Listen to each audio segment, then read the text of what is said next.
Welcome to Tripura Info News Update. A dramatic situation unfolded in Dharmanagar as BJP workers staged a protest against one of their own party members.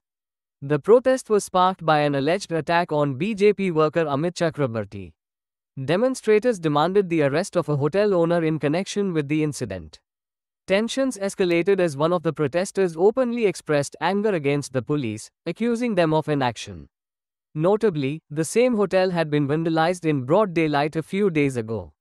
Listen to what the protester said about the incident. North কন্টিনেন্টালের কর্ণধার এবং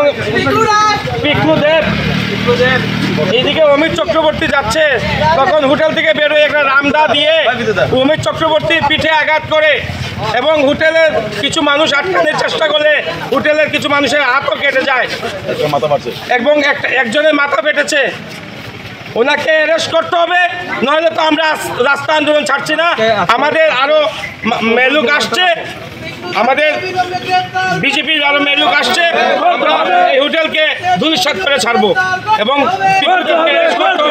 প্রশাসন নিশ্চুপ ভূমিকা পালন করছে। এই দেখুন, প্রশাসন নিশ্চুপ ভূমিকা পালন করছে। প্রশাসন দায়বদ্ধতা নেই। প্রশাসন এটা কি প্রশাসন? এটা সিপিএম এর কালিমালিপ্ত করে প্রশাসন। এই প্রশাসন সিপিএম এর কালিমালিপ্ত করে প্রশাসন।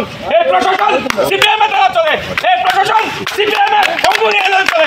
এই প্রশাসন সিপিএম এর কাপড় পেতে চলে। এই প্রশাসন লাল কাপড় পরে চলে। এই প্রশাসন ফাঁকি দেশ উঠতে পারো, লাল কাপড় দান করো। এই প্রশাসন আমাদের প্রশাসন নয়, এই প্রশাসন জনস্বার্থ প্রশাসন নয়। এই প্রশাসন হচ্ছে সিপিএম এর দ্বারা, সিপিএম এর পার্টি অফিস থেকে বেরিয়ে যাচ্ছে প্রশাসন।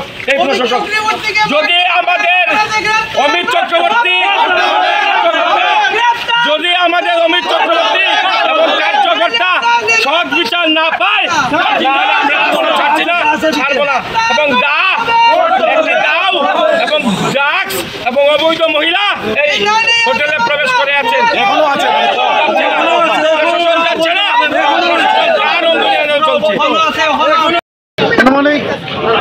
রাত্রে 10টা আমি বাজারে গেছিলাম, একটু বাজার করার জিনিসগুলো পাইছি। আমি যখন বাড়ি যাইলাম, আমার বাড়ি এখান থেকে 5 মিনিটের রাস্তা। এখানে আইবার পরেই এই হোটেলের মালিক পিকলু দে, তার নাম প্রশান্ত দে, আমার দাও দিয়ে অ্যাটাক করছে। আমি বাইকের উপরে আসলাম, অ্যাটাক করার পরে আমি যখন ঘুরে গেছি তখন তার দাওর পিছনটা আমার পুরো পিঠের মধ্যে লাগছে। ঠিক এর পরবর্তী সময়ে দাও দিয়ে যখন আবার খুব মারতে চাইছে আমার উপরে, তখন এই হোটেলের যে অরিজিনাল মালিক সমুদা আইন দাওটা ধরিয়া আমার বাঁচাইছে। আমি আপনাদের মাধ্যমে এটাই কইতাম চাই যে আমার বাড়ির দিকে আমি কি বাড়ি যেতাম পারতাম না? এটা কিন্তু আমার কোনো অপরাধ তো হয়ে যাবে। কে বা কারা তার হোটেল ভাঙছে, কে বা কারা তার হোটেলটা ভাঙছে, কি আমরা যাইনি কিনা? এটাই আমার আপনার কাছে বক্তব্য। Subscribe to Tripura Info and press the bell icon so that you never miss any latest updates and news on Tripura.